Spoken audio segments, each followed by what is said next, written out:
에 있어서 근본적인 필요성은 하나님을 아는 지식을 얻으려는 데 있고, 직접적인 필요성은 반대로 일반 계시를 통해서는 하나님을 아는 지식을 얻을 수 없기 때문이다.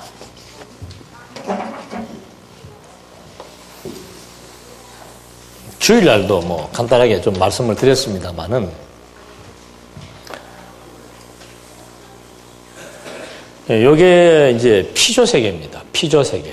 하나님께서 이 피조세계를 창조한 목적, 또 이 피조세계 속에는 인간도 피조물로서 여기에 다 포함이 되어 있습니다. 그러니까 그 창조 목적을 우리가 정확하게 이해를 해야만 내가 존재해야 되는 이유도, 내가 무엇을 목적으로 삼아야 되는지에 대한 어떤 분명한 목표의식도, 그리고 이 피조물에 의해 피조물이라고 하는 용도가 어떤 용도로 주어졌는지, 그게 정확하게 인지가 되어져서 세속적 가치와 신령적 가치가 정확하게 구분이 되고, 그래서 이 세속적 가치에 함몰되지 않을 수 있고, 이런 여러 가지 많은 우리 어떤 그 인생관 또는 가치관, 이런 것들이 이제 다 함께 부수적으로 정립이 되게 돼 있는데, 문제는 이 부분을 정확하게 이제 우리가 이해를 못하고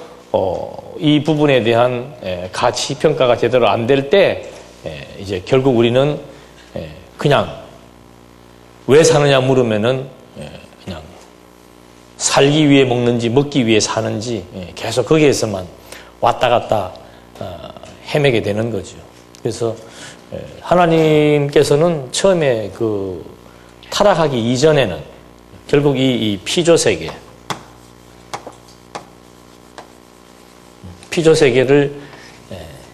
창조하시는 그 목적이 시편 19편, 2편 여러 가지 물론 많이 있습니다만은 하나의 근거를 댄다면은 아주 정확하게 여기에서 말씀을 하셨죠.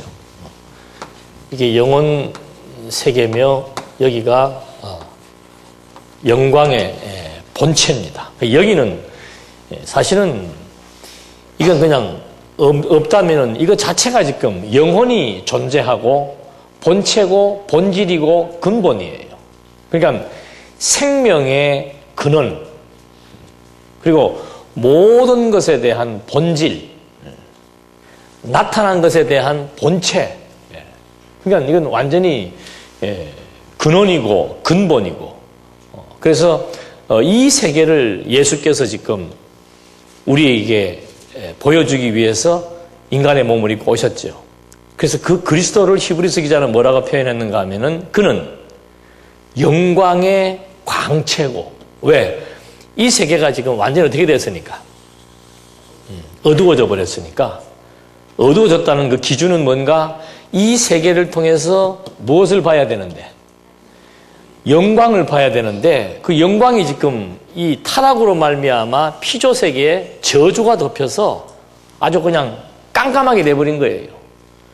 그래서 영광에 뭐로 오신 거예요? 광채, 빛으로. 이 영광을 여기에 와서 빛으로 드러내 주시는 거죠. 그리고 하나님 형상의 무엇으로? 본체로. 그래서 그 요한복음의 내용은 무엇으로 증거되는 거? 예수가 본성으로. 무슨 본성? 하나님. 그러니까 본체의 형상으로 여기에 오셔가지고 본체께서 형상화, 어떤 형태를 가지고 여기에 오셔서 이 하나님의 본질, 영혼, 영광, 이 세계를 우리에게 다시 이제 보여주는 거죠. 그 보여주는 내용을 기록한 것이 뭐예요? 그게 성경책이에요. 그러니까 성경은 여기가 이렇게 덮이기 전에 처음에 하나님이 천지를 창조하고 피조세계를 만들었을 때는 그 시편에 보니까 하늘이 하나님의 영광을 선포하고, 이 피조세계 하늘이 뭘 선포하는 거예요? 이 하나님의 영광을 선포한다는 것은 열린다는 뜻이에요. 그러니까 하나님께서 이 피조세계를 창조한다는 것은 하나님의 영광을 뭐 해주는 거예요? 열어서 보여준다는 것이죠. 그러니까 하나님의 영광이 드러나서 보여지는 것이 피조세계며 창조예요. 그러니까 창조란 뭔가 무식한 사람들이 아무것도 없는 데서 만들어졌다는 것인데 지금 여기에 뭐가 있습니까? 없습니까? 어제도 아래도 얘기했죠. 여기 뭐가 있어요? 없어요? 꽉 찼다니까. 꽉 찬 거예요. 뭐가 무에서 창조하긴 무에서 창조를 해. 꽉 차 있다니까. 무엇이? 그냥 하나님의 영광이 충만한 거예요. 이 세계에. 꽉 차 있는 거예요. 그걸 이제 어떤 형태를 가지고 형상화시켜서 또 시간 세계 속에서 공간을 통해서 보여준 것이 뭐예요? 그게 창조예요. 그게 창조. 인간도 마찬가지고요. 하나님은 생명의 뭐예요? 근원이에요. 근원. 생명은 하나밖에 없는 겁니다. 하나님은 생명의 근원이에요. 그로부터 우리는 그 생명의 근원 속에 피동체로 존재했어요. 이 속에 함께 있었다 그러니까 우리 인간이 그러면 뭐 하나님이냐 막 그렇게 무식한 질문들을 해야 되는데 하나님은 자존자고 생명의 근원자이며 자존자고 그 다음에 인간은 지금 이 세계에는 모든 것이 뭐 하는 거예요? 실제로 존재한 겁니다. 여기가 실제의 세계예요. 실제의 세계. 실제로 존재하는 세계입니다. 그러니까 피조물이라고 하는 것은 전부 실제로 존재하는 것으로부터 뭐 한 거예요? 나타난 거예요. 그러니까 히브리서 기자가 나타난 것은 나타난 것으로 된 것이 아니고 나타나지 아니하는 것으로 뭐 한다? 말미암는다. 이것이 뚝 떨어져 아무것도 없던 것에서 뭐가 뚝 떨어져 가지고 해와 달과 별이 만들어지고 인간이 만들어지는 것이 아니고 이미 이 속에 씨앗으로 존재해 있었다 이 말이에요. 씨앗이 땅에 떨어져 썩으니까 뭐가 나와요? 사과라고 하는 게 나오잖아요. 그 사과의 본질은 뭐예요?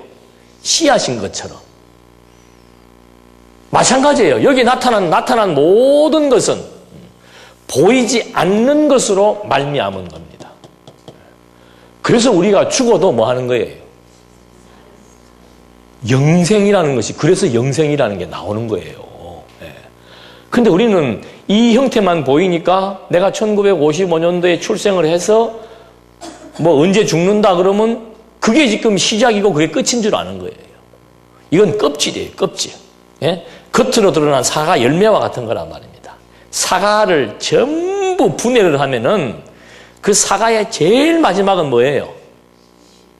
씨도 또 분해, 씨는 이제 설명하기 위해서 내가 말씀을 드린 것이고, 씨도 계속 분해를 하면 마지막에 뭐가 나가요?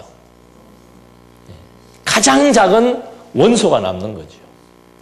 원소가 눈에 보인다 그랬어요? 안 보인다 그랬어요? 그 현대과학이 그걸 연구했다 그러잖아요. 가장 쿼크라고 해서. 가장 작은, 이걸 가장 작게 분해를 해서 보니까는 이것이 눈에 어떻게 해요? 현미경으로 보이기도 했다가 사라졌다가. 그럼 사라지면 없는 거예요? 사과도 마찬가지죠? 식물이니까 살아있잖아요. 살아있는 그 식물을 근본적으로 분해를 해서 가장 작은 원소로 만들어 놨을 때 눈에 안 보인단 말입니다. 그럼 그게 없는 건가? 아니죠. 우리 인간도 마찬가지예요.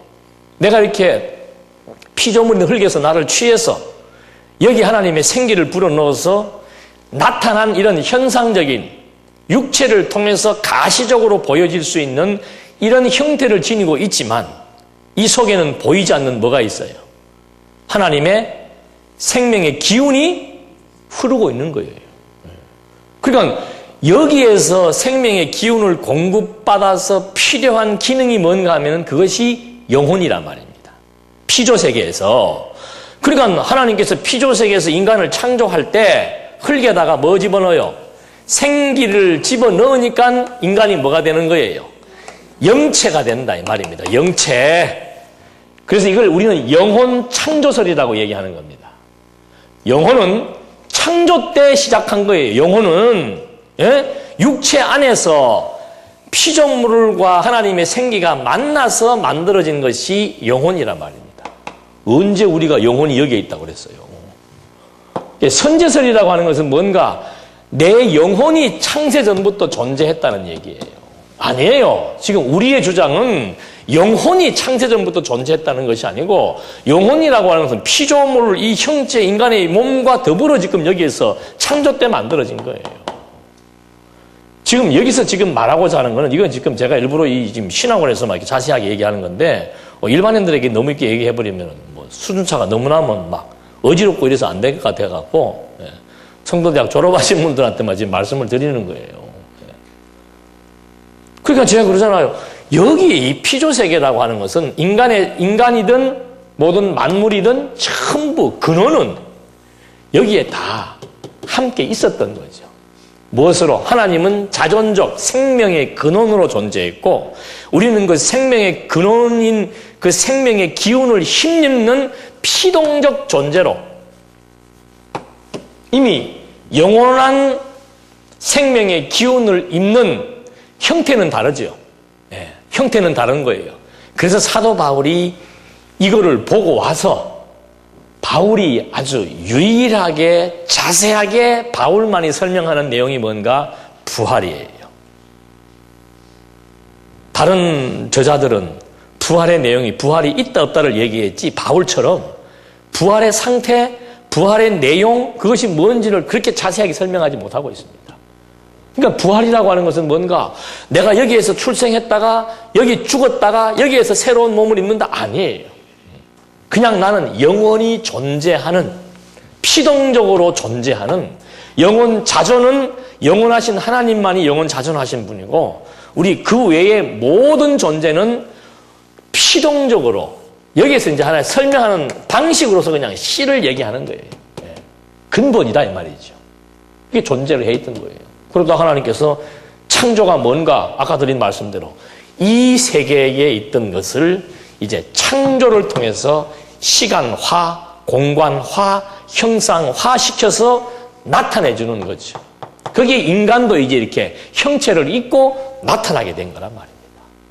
그러니까 인간의 죽음이란 뭔가, 종말이란 뭔가, 종말은 이렇게 시공형으로 나타났던 것이 이 안으로 그냥 그대로 흡수돼 버리는 거예요.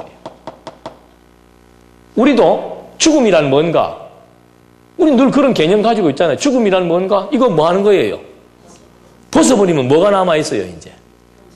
내 근원되는, 나의 근본이 되는 씨는 그대로 있는, 그대로 존재하는 거예요.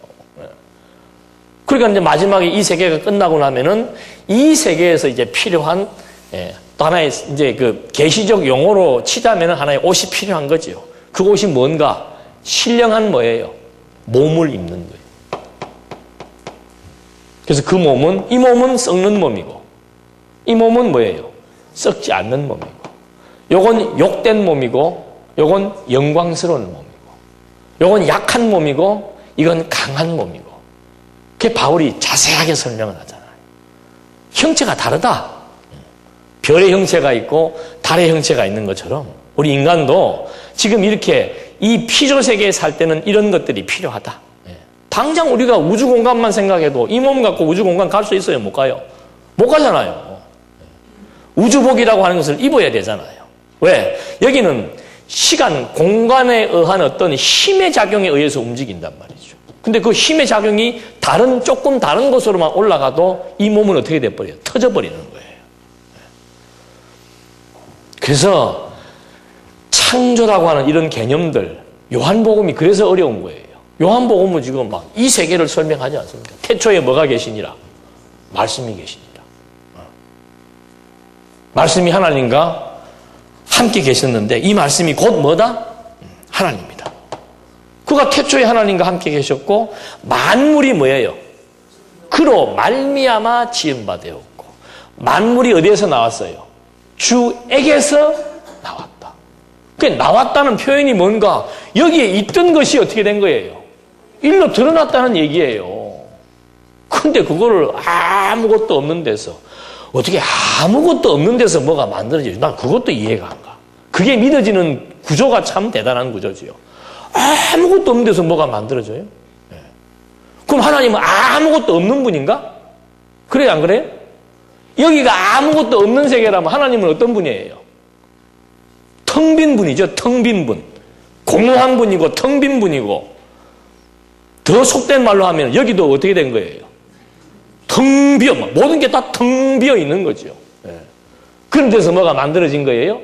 꽉 차 있는 것이 이런 방식으로 드러나는 거죠. 그래서 요거의 특성은 주일날도 말씀드린 대로 반드시 시작과 뭐가 있어요? 끝이 있어요. 그래서 그걸 갖다 우리는 한계라 그러는 거죠. 한계.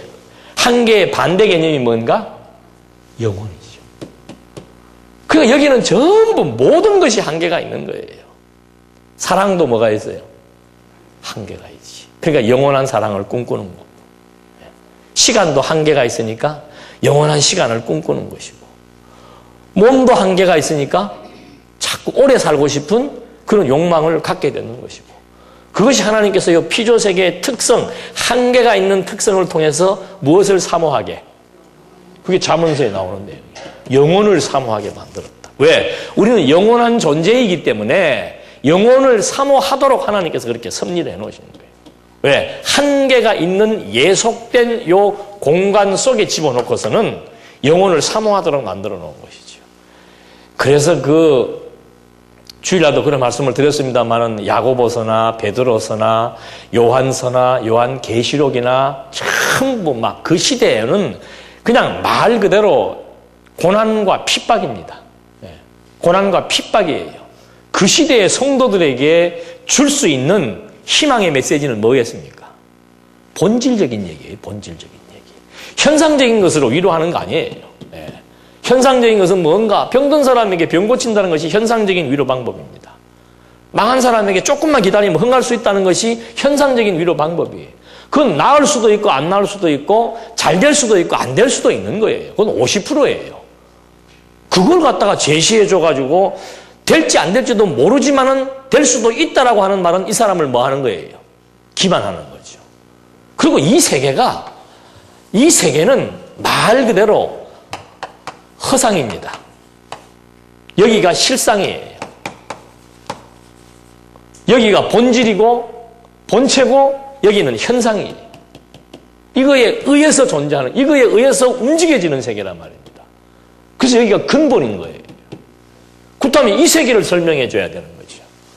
이 세계는 순간인 거예요. 순간. 지금 확대해서 이만큼 크게 그렸지. 점이에요. 점. 점보다 더 작은 점이에요. 그러니까 이 세계를 설명해 주어야 거듭나고 중생한 영적 기능을 가지고 있는 하나님의 백성인 성도들에게는 이 세계를 뭐 할 수 있는 거예요? 인지할 수 있는 살아있는 기능이 있으니까.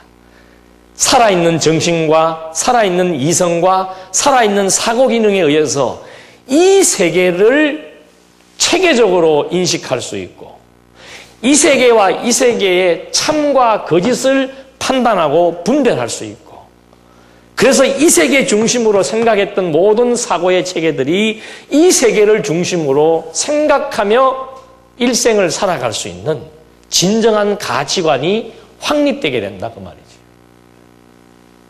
이건 허구적인 얘기가 아니에요. 말씀이 육신이 되어 왔으니까 다시 오는 건 너무도 당연한 얘기죠. 왜? 이 세계는 끝이 있으니까.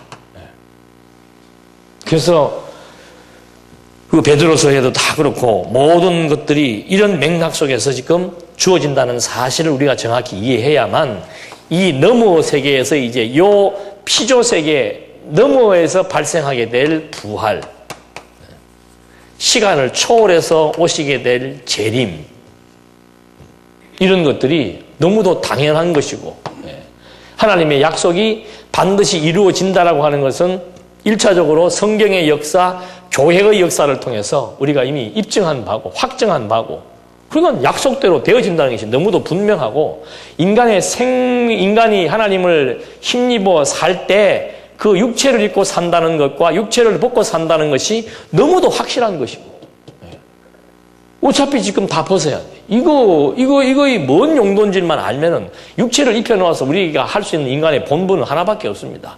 영광 발견, 영광 찬송이에요. 그거 이외에는 없는 거예요. 뭐 이 몸 입고 서로 무엇을 도모하고 아무 의미 없는 거예요. 전부 이기적인 몸입니다. 타락 이후로부터는. 그래서 이 근본을 우리가 정확하게 인지를 해야만 영원한 세계가 실존하는 세계이고 이 세계는 허의 세계이고 공허한 세계이고 그러니까 사도 바울이 해 아래 세계, 전부 헛되다. 왜? 첫째는 인간의 생각대로 안 되기 때문이고, 둘째는 전부 한계가 있기 때문이고, 셋째는 심판이 있기 때문이고, 나타난 것은 나중 되면 또 다 없어져 버리기 때문이고. 근데 여기다 왜 가치를 두냐 이 말이죠. 참된 가치는 여기에다 두는 것이지. 그래서 이것이 믿어질 때 이 세계에 대한 이 세계가 정말 하나님의 말씀으로 믿어질 때, 확신이 생길 때 여기를 뭐 하는 거예요?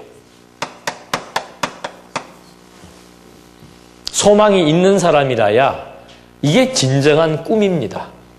이 약속이 이루어지기를 기대한다라고 하는 거, 그 설레임, 그게 우리의 신체도 굉장히 활성화시키고 좋은 세포를 만들어내고, 그래서 즐겁고 기쁨이 나오는 겁니다. 어떻게 노숙자들에게 찬송을 해라, 그리고 기뻐해라. 그게 말이 되는 소리예요? 안 되는 소리죠. 그러니까 베드로 같으면 윤리적이 도덕적이랄 것 같으면 노숙자에게 뭐 줘야 돼요? 빵하고 밥을 주는 것이, 이것이 그리스도인의 사랑이라고 얘기를 하는데, 베드로는 그런 거는 중요하지 않아요. 하루에 2끼 먹어도 괜찮고, 1끼 먹어도 괜찮고, 3끼 먹어도 되고, 그거 잘 먹고 못 먹고 그거 중요한 거 아니다. 어차피 인생은 여기에 주어졌을 때 각자에게 주어진 뭐가 있다? 분복이 있다. 그래서 영적 예배란 뭔가? 하나님의 온전하신 뜻이 무엇인지를 분별하는 게 영적 예배예요. 그 노숙자들에게 영적 예배 지금 설명해 주는 거죠. 이 세계에 대한 확신 심어주고, 이 세계에 대한 확신이 있으니까 뭐가 있어요? 소망이 있죠. 소망이 있는 자는 반드시 뭐가 넘쳐요? 기쁨이 넘치죠. 왜? 이 약속이 반드시 이루어질 것이고, 이 세계가 참된 가치라고 하는 것이 믿어지니까 빨리 그 가치로운 세계가 어떻게 되기를, 이루어지기를 기도하는 것이고, 요한계시록의 마지막에도 뭐예요? 주 예수여 오소서. 왜? 이 세계에서 살자 이 말입니다. 이 세계에서. 그래서 예수님께서도 변화산에서 요한과 베드로를 데려간 거 아니에요. 보자마자 뭐라고 그래요? 다른 말 필요 없잖아요. 보자마자 뭐라고 그래요? 삽시다. 여기 삽시다. 근데 여기에 함몰돼 버리면 이 세계에 대한 관심도, 이 세계에 대한 가치도, 이 세계에 대한 확신도, 꿈도, 희망도, 즐거움도, 기쁨도 없으니까는 죽으나 사나 어디밖에 없는 거예요.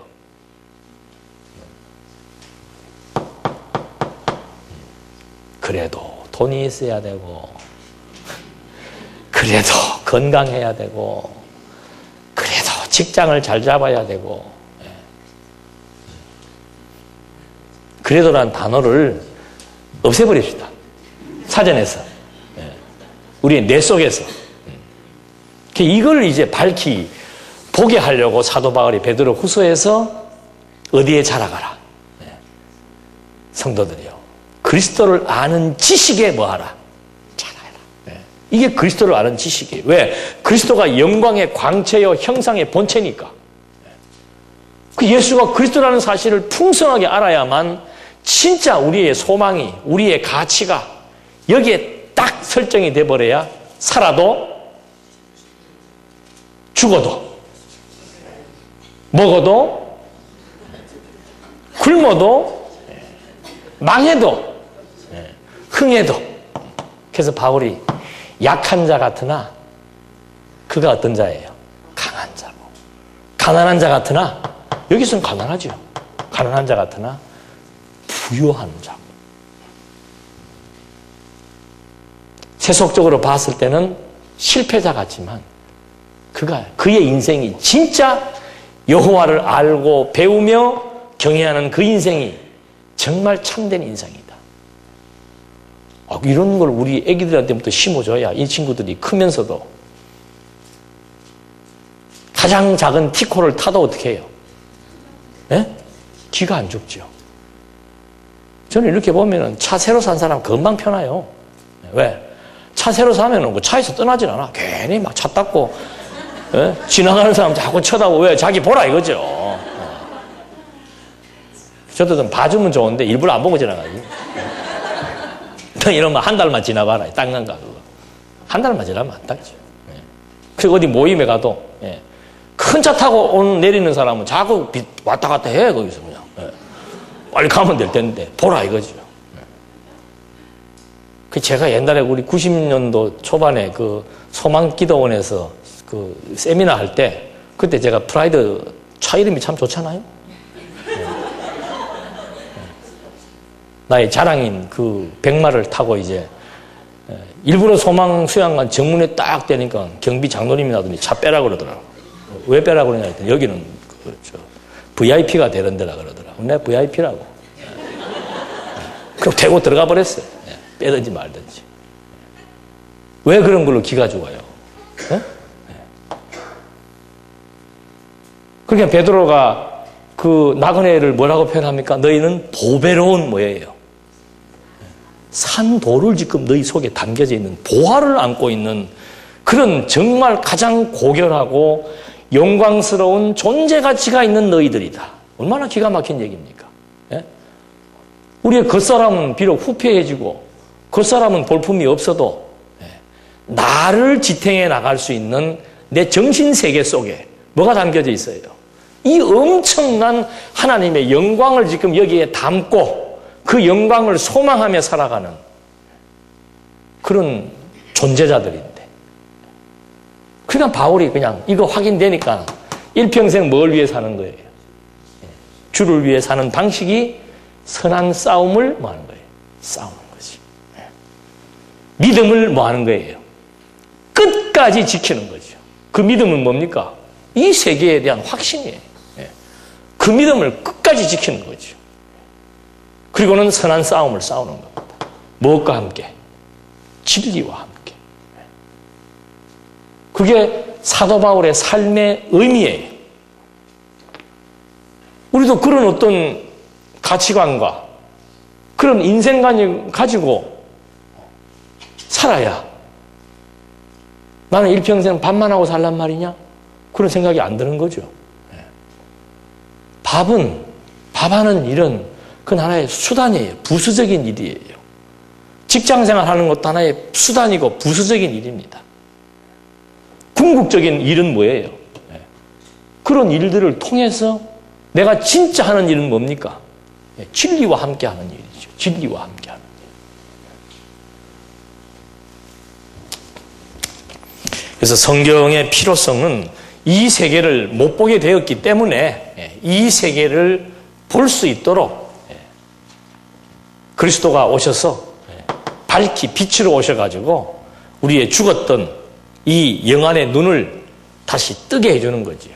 이 지금 죽은 영혼에 그리스도가 오셔가지고 광채의 빛, 요즘으로 말하면 암 환자에게 쏘는 게 뭐예요? 그게? 방사선이죠.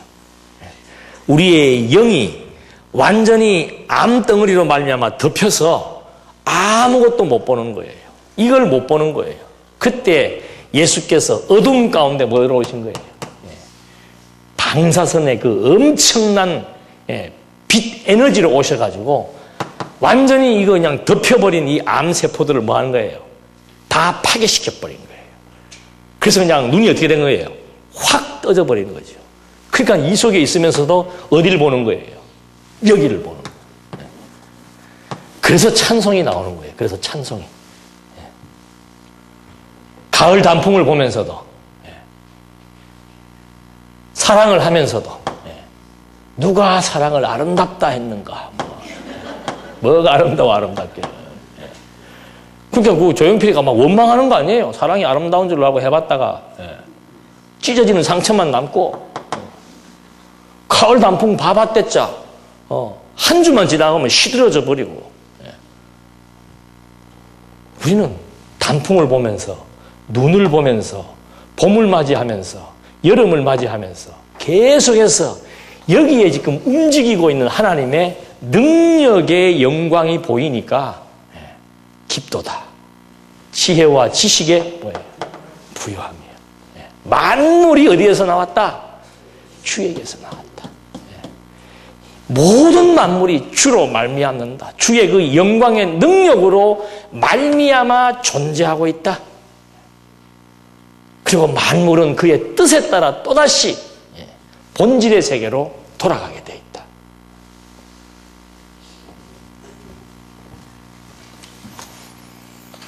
붕해하는 거거든요. 성경관의 중요성 넘어갑시다. 이러다가 지금 진도 하나도 안 나가겠네.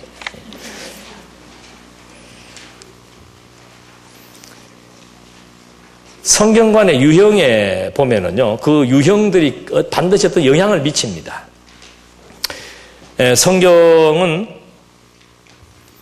성경도 하나님의 말씀이라고 주장하는 그 로만 카톨릭에서는 성경도라고 했기 때문에 다른 것도 하나님의 말씀과 같은 권위가 있음을 전제한 얘기입니다.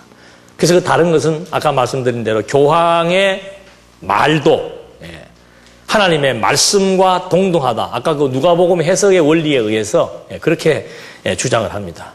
그래서 그들은 결국 성경 계시의 충족성을 부정하는 겁니다. 성경 66권만 가지고도 신구약 성경 66권만 가지고도 이 하나님의 영광을 충분하게 볼 수 있습니다.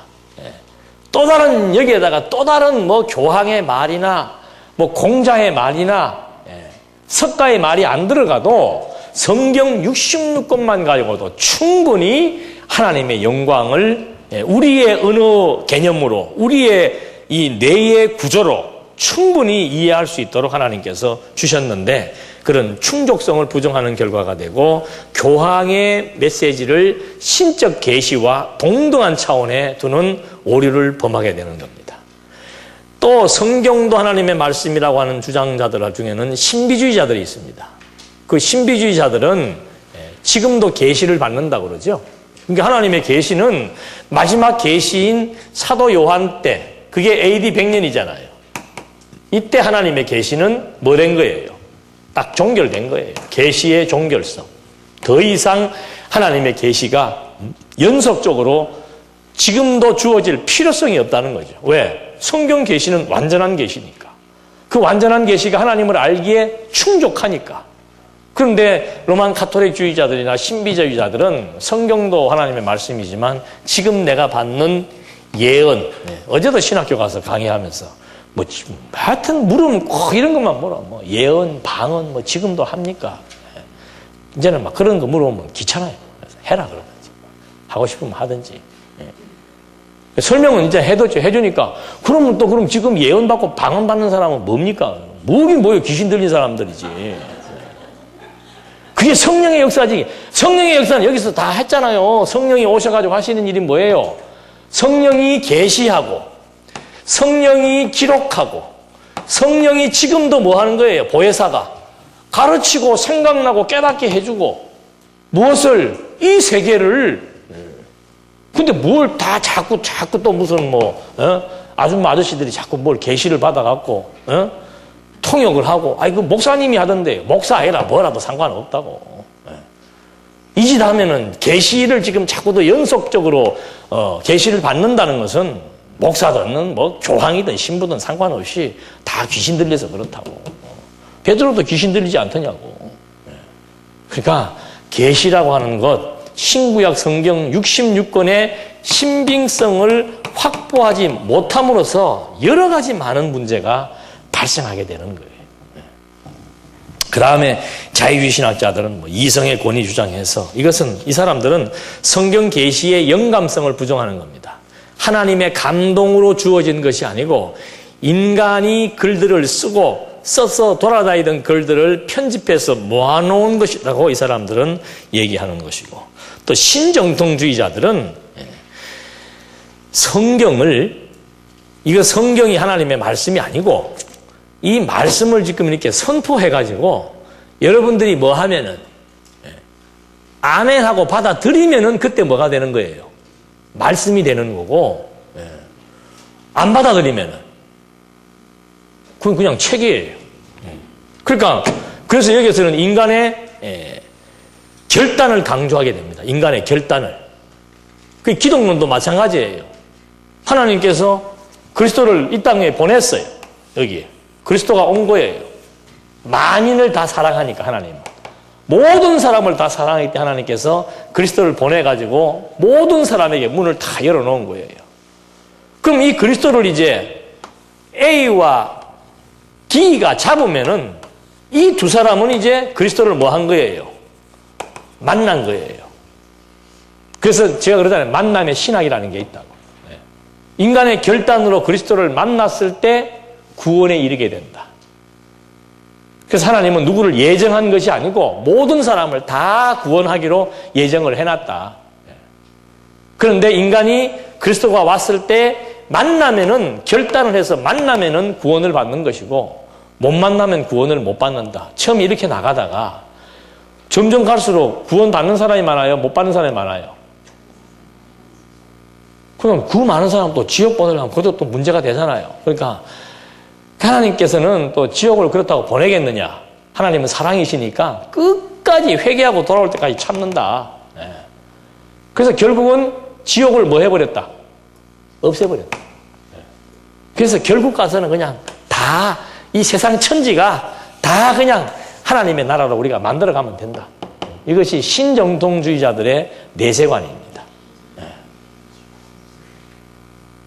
이거 공부하느라고 독일에 가가지고 10년씩, 20년씩 공부해서 학위 받고 오면 이 얘기하는 거예요. 그래서 이게 만남의 신학이다. 성경 말씀도 마찬가지예요. 성경 말씀을 선포했을 때 인간이 아멘으로 화답을 하면은 말씀이 되고 안 하면은 말씀이 안 되는 거예요. 그러니까 이 성경이라고 하는 것 자체가, 이게 무슨 성경의 권위라고 하는 것 자체가 이게 참 무서워지는 것이죠. 그래서 우리 언약 성취사에서는 성경을 하나님의 말씀으로서의 신빙성 입증을 할 수 있는 진리, 논리, 체계가 확보되어 있기 때문에 성경이 완전하고 하나님의 영감으로 되었고 완전하고 하나님을 알기에 성경만으로도 충족하고, 그리고 계시가 더 이상 필요 없이 종결되었고, 그 다음에 완전 무효하다는 사실을 주장할 수 있는 이유가 뭔가? 성경 자체가 가지고 있는 성경의 진리, 체계 확보, 이것이 우리들에게 그런 힘을 발휘하게 해주는 겁니다. 그래서 이렇게 성경관이 잘못되게 되면은 결국은 신학에도 영향을 미치게 되고, 뭐 신관, 교회관 이런 건 여러분들 쭉 읽어보십시오. 그 다음에 성경관과 신학 사조에서 보면은 초대교회 때는 예수님도 그랬고 사도들도 그랬고 구약을 하나님의 말씀으로 인정을 했습니다. 더 이상 이의가 없는 거예요. 구약 성경을 하나님의 말씀으로 인정을 했고, 중요한 것은 이제 구약의 논리적인 통일성인데, 그때도 전부 이게 조각지 사본들이 돌아다녔기 때문에 구약 성경을 한눈에 볼 수 있는 그런 체계적으로 공부할 수 있는 그런 것들은 부족했죠. 그래도 예수님께서는 그 복음서 내용을 통해서도 항상 사람들을 불러서 교육할 때마다 항상 예수님의 성경관을 정확히 피력을 해준 겁니다. 예수님의 성경관. 율법과 시와 선지는 누구에 대해서? 내게 대해서. 그 말은, 그리고 율법과 시와 선지는 내게 대해서 증거했고 내가 온 것은 무엇을 이루기 위해 왔다? 성경을 완성하기 위해 왔다. 율법과 시를, 율법과 선지를 폐하기 위해서 온 것이 아니고 율법과 선지가 약속하고 있는 나에 대한 모든 내용들을 내가 성취하기 위해서 왔다. 그래서 예수님 마지막 돌아가시면서도 이제는 다 이루었다. 그게 예수님이 가지고 계신 구약에 대한 성경관이에요. 그래서 구약 성경은 그리스도로 말미암아 뭐 한다? 그리스도로 말미암아 성취돼야 된다. 그래서 구약은 1차적으로 전부 그리스도에게 성취돼야 된다고 얘기를 하니까 또 이때 성취되는 것도 많대요. 아니에요. 1차적으로 구약은 모형적으로 이스라엘 역사를 통해서 성취되고, 그 다음에 이 모든 내용들이 그리스도로 말미암아 어떻게 해요? 직임으로, 신분으로, 사역으로, 본성으로 진짜 퍼펙트하게, 완벽하게 뭐 한 거예요? 성취되는 거예요. 그래서 이분을 영광의 광채, 영광의 본체는 하나님이잖아요. 그 영원하신 하나님의 광채를 우리에게 드러내 주시는 것입니다. 하나님 본체 되신 하나님의 형상을 우리에게 이 언약과 성취라고 하는 이 원리를 통해서 우리에게 확증을 해주는 거다. 확이라고 하는 말은 돌에다가 새긴다는 뜻이에요. 돌에다가 새긴다는 거예요. 확실하게 입증시켜 주는 거라 그 말입니다. 그러니까 베드로가 너희는 그리스도를 통해서 누구를 아는 자라. 하나님을 믿는 자다. 나 베드로가 그렇게 유식한 줄 몰랐어. 전직이 어부라서 무식한 줄 알았는데 어떻게 이렇게 기가 막힌 논조를 가지고 신존재를 증명해내는지. 이제 여러분들 다음 학기 되면은 이제 신론을 공부합니다. 그때 가면 이제 신존재 증명에 대한 다양한 이론들이 나옵니다. 진짜 우리는요, 여러분들은 이 언약 성취사적 성경신학을 배웠다는 것 하나가 엄청난 걸 지금 얻고 있는 겁니다. 아무도 그동안 증명해내지 못했던 성경의 신빙성. 이제 다음 학기부터 보게 될 신존재에 대한 증명. 하나님이 살아계시는가? 그거 어떻게 입증할 수 있는가? 얼마나 난감한 일이에요. 여기 보이지 않는 세계인데. 보이지 않는 것을 지금 증명해라. 그게 가능해요? 안 가능해요? 보이지도 않는데 그걸 증명하라니 그게 말이 되느냐 그 말이지요. 그러니까 보이지도 않으니까 내가 뭐 해준 거예요? 보여주는 거 아니냐 그 말이죠. 보여준 그 성경을 가지고 잘 찾아서 입증을 하면 되는데 보이지 않는 영광을 성경을 통해서 보여주었으면 성경의 자체가 가지고 있는 체계가 있을 것이라는 전제를 가지고 찾아 들어가서 그걸 찾아갖고 이렇게 진짜 애들 그 블럭 맞추듯이 짝짝 들어맞는 이 진리 체계를 확보해서 성경이 하나님의 말씀이며 이름으로 하나님은 살아계신다라고 아주 그냥 확신 있게 증명할 수 있어야 된다는 거. 그게 우리의 힘입니다. 우리 성경신학을 언약 성취사적 성경신학을 공부하는 사람들이 지치지 않는 이유는 지금 박 목사님이 7순이잖아요. 청년이라 청년. 왜 이렇게 팔팔한가? 왜 그럴 것 같아요? 좋은 걸 많이 드셔가지고 지금 냉장고 지금 며칠 동안 뒤져봐도 별로 그리 먹을 것도 없더만.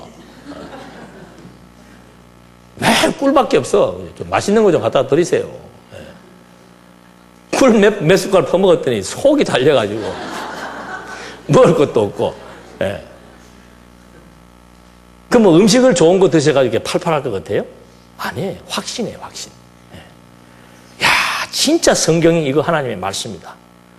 그 성경을 통해서 입증된 이 세계에 대한 뭐예요? 확신. 그러니까 계속해서 말씀은 살았고 운동력이 있으니까 그 말씀이 우리에게 뭘 공급해 주는 겁니까? 생기를 공급해 주는 겁니다. 생기.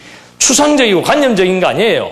실제로 그 생기는 이 확신은 생기는 말씀을 통해 우리에게 확신을 주고 그 확신은 뭘 갖게 하는 거예요? 힘을 갖게 하는 겁니다. 그 과정이 의학적으로 보니까는 여기에서 기가 막힌 엔돌핀이 만들어지고 몰핀이 만들어지고 몰핀이 만들어져야 뭐가 좋아요? 기분이 좋은 거예요. 그래서 생기가 발랄하다 그러죠. 생기가 발랄하려면은 그 기운이 어떻게 해요? 온 사지로 뭐 해야 돼요? 뻗쳐야 되죠. 그래서 뭐가 좋은 거예요? 기운이 뻗치니까 기분이 좋은 거예요. 기분이. 그게 의학적으로는 진짜 여기서 만들어진다 그러잖아요. 이제 조금만 더 기다리십시오.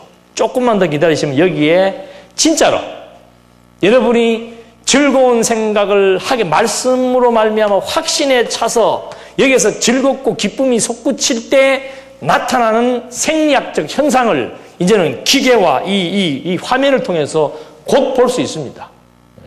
지지난주도 여러분들 뭐 봤잖아요. 노예 홍수 봤잖아요. 그거하고 유가되는 게 아니에요. 병원에 가면 그거 볼 수 있어요. 병원에 가면은. 병원에 가면은 바로 뇌 사진 찍으면은 기분 좋을 때 이 뇌에서 발생되어지는 파란 물질. 근심하고 걱정할 때 여기서 발생되어지는 빨간 물질. 지금은 색깔로 그걸 구분해서 보여줍니다. 파란 물질이 생성되면 그 파란 물질이 완전히 우리 신체의 모든 기관을 통해 오장육부에 다 뻗쳐나가다가 간이 약하면 간에 집중적으로 이 친구들이 때로 몰려가요. 간으로. 때로 몰려가가지고 간에 안 좋은 세포들을 다 파괴시켜버립니다. 반대로 악심을 품게 되면 어떻게 돼요? 왜 여러분들 교회 생활하면서 악심을 품어요? 그 스스로 뭘 자처하는 거예요?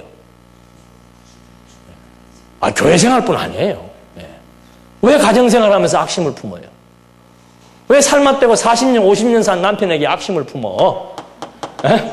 그동안 평생을 돈 잘 벌어다 줬으면 됐지. 쓸모없다고 그렇게 악심을 품을 거예요? 품으면 누가 나빠요? 미워하는 그것이 여기에서 독성을 만들어내가지고 그 악성을 가진 그 악성 세포들이 쓱 다니면서 인간에게는 오장육부가 있으면 누구든지 약한 장부가 있습니다. 글로 이것들이 슬 때로 몰려가가지고 이 조직들이죠. 그 조직들이 이렇게 쭉 몰려 들어가가지고 거기서 뭘 만들어내는 거예요? 악성 종양을 만들어내는 거죠. 그래서 이 확신 가지고 사는 거. 여러분 사드락과 메삭과 야벳노고가 어디에 들어가요?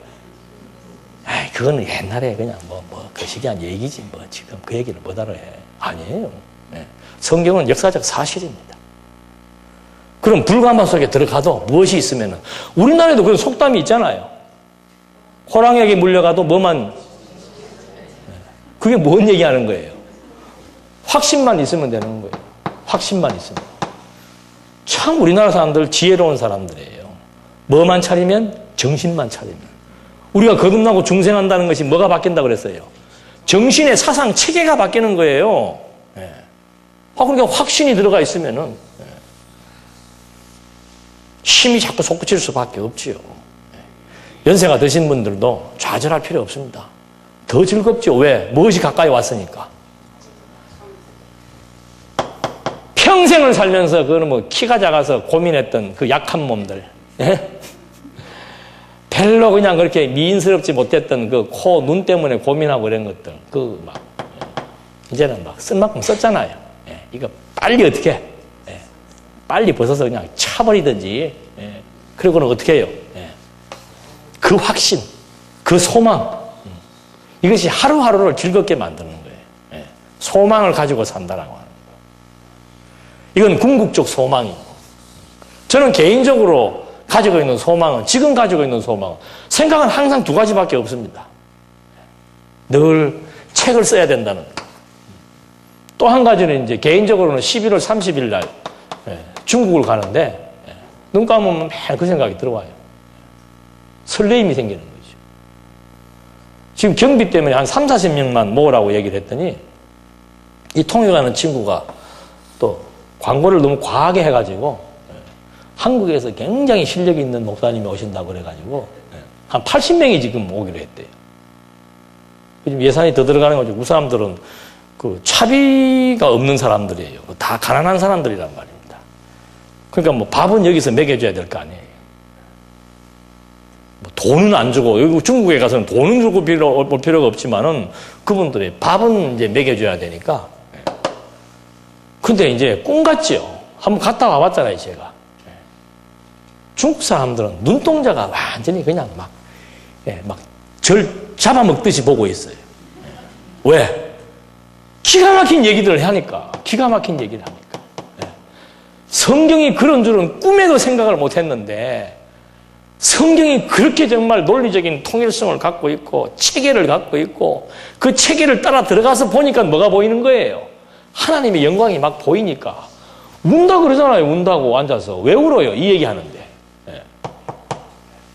그걸 한번 경험하고 나니까 생각만 해도 뭐예요? 즐겁고 기쁘지. 지금 인도 가신 분들도 그거 지금 인도요. 어저께 제가 메일을 받았는데 어제까지 윤철자 권사님 한 분만 풍토병에 걸리지 않고 나머지 지금 다 풍토병에 걸어가지고 침 맞고 마침 박영철 목사님이 따라가셔가지고 침 놓고 해서 지금 치료들은 하고 있는데 거의 열병 같은 거 걸려서 어려움을 겪는데요. 근데도 무슨 힘으로 일어서고 있는가? 두 분 목사님이 지금 다른 지역에 가서 지금 각각 뭘 하고 있는 거예요? 사경을 하고 있는 거예요. 그 반응들이 지금 야, 세상에 성경이 이럴 줄이야. 하나님이 정말 이런 분이실 줄이야. 그걸 보는 것이 뭐예요? 기쁨이에요, 기쁨. 여러분, 요 말만 들어도 벌써 지금 막 몸이 짜릿짜릿하죠? 돈 버셔갖고 가시라니까, 그런데 좀. 예? 맨날 꾸겨가지고, 뭐, 그냥 써도 그만, 안 써도 그만한데 쓰시지 말고, 목적을 가지고 모으셨다가, 예. 그런 선교의 현장에 가서 실제로 보는 것과 안 보는 것은 엄청난 차이입니다. 예. 보면은 그 사람들보다 누가 더 좋아요? 보는 사람이 더 좋은 거예요, 보는 사람. 와. 진짜로 성경이 진리구나.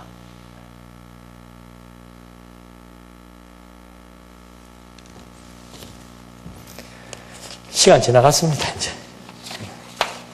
이제 다음 11월 달 강의, 11월 달, 이게 지금 제가 지금 하는 게 11월 달 강의 지금 땡겨서 하는 거예요. 12월 달 한 번만 하면 이제 끝나는데, 하여튼 12월 달 다음 시간에는 요 남은 부분하고, 성경을 통한 인식에 대해서 정리를 하고, 이제 학기를 마치고, 그 다음 학기부터는 이제 신론에 대해서 하도록 그렇게 하겠습니다. 기도하시겠습니다.